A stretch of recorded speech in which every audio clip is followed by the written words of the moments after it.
What is happening, Magnusites? Just got done watching Godzilla vs. Kong. I gotta say, man, great job. Great job. Great job. Okay? I know the stuff y'all want to hear. This ain't no spoiler review, but first of all, special effects, top notch, off the chain, absolutely off the chain. The acting was good. Acting was good. I didn't see any bad acting in the movie. The little girl from the second movie, she's in there again, along with her father and a friend and a new guy that's like a conspiracy theory chasing guy, and he works for this company that is building something particular to deal with these titans. Yeah. By the way, the guy sounds like Flossie Carter. You're going to hear him right in the beginning, pretty much, of the movie. You're going to hear him because he does a podcast, and I'm like, did they get Flossie to do this? But it's not Flossie. It's somebody else. I forgot the actor's name, but I've seen him in other things before. Never playing anything major, but he had more of a major role in this movie. So all the acting was good. The Titan fights, the fights between Godzilla and Kong, were off the chain, and with somebody else that shows up later on in the movie. And I gotta tell you, out of the three of them, one of them gets their ass beat so bad, like the ass whooping that he takes, I'm just like, yo, somebody step in and stop this. Unfortunately, someone does. I was like,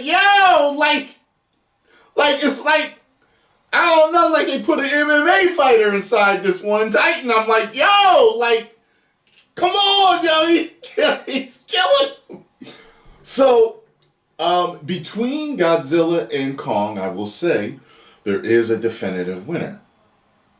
There is.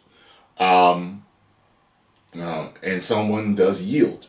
It does happen.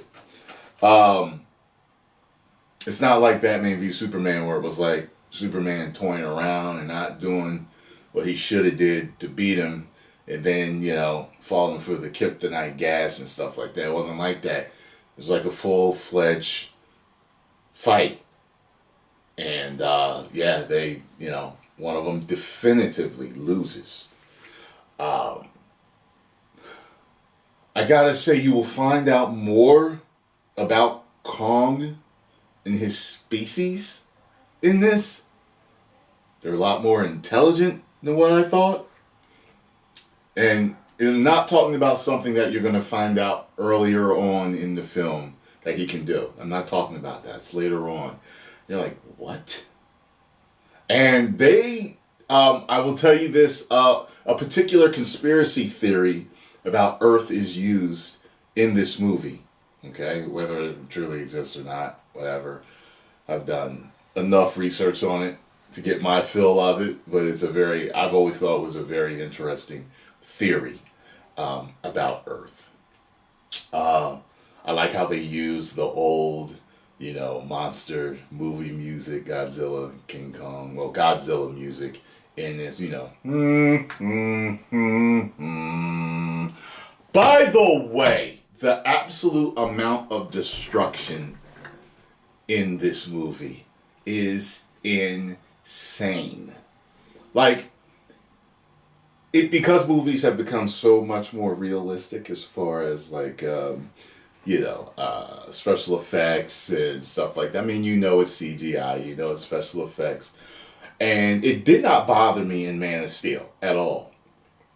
However, in this movie, it did bother me. And I am not advocating for, cut out the extra, the killing of people. And no, I know it's all special effects and it's not real. But I was like, the people, oh my God, how many people are dying in this fight? Millions? Like that's what you're going to think when you're seeing these fights. So if there is a parental organization out there that gets angry and says something, the next movie, all the fights will be in barren wastelands, like on Dragon Ball Z, where they fight away from people. You know, ain't Batman v Superman. Oh, it's an abandoned island. There's no people there. It's deserted pretty much now since everybody's off work. All that shit they made them put in the movie to say because everybody was so, oh my god, the buildings are falling to people. But I really was like, oh my god, yo, how many people are dying? Like, way more than Man of Steel people died in this fight. Way more. I was just like, oh my god. But overall, I really did love the movie. There were some slow parts, like a lot of humor didn't hit for me, like the conspiracy theory guys, stuff that they wrote between him and the dude's daughter and her friend. Like, none of it hit for me. None of it was funny to me. I knew they were trying to be funny. There was a couple of things he did because he was quirky, like it was kind of funny and everything. I mean, he played the part well. It just, I think the jokes they wrote for them, it just wasn't funny. But overall, this movie's off the chain. I don't know if it's better than Godzilla King of the Monsters, which is my favorite right now. I have to wait for the dust to settle in my mind and relax. And, you know, it's kind of like when I saw Endgame. You know, it's like, oh, it's better, you know, but then after the dust settled and I was able to think rationally, after all the hype in my mind, I realized that Infinity War is a better movie than Endgame. You know what I mean? To me, in my personal opinion. So, right now, I'll put it toe-to-toe with Godzilla King of the Monsters. Okay? I don't know what I rated it, but I'm going to give this one 4 out of 5. Woos! Make sure y'all watch it. I loved it. Post your comments down below. Oh, my reaction is on Patreon. Just so you know. Reaction on Patreon. 10 million subscribers. Woo!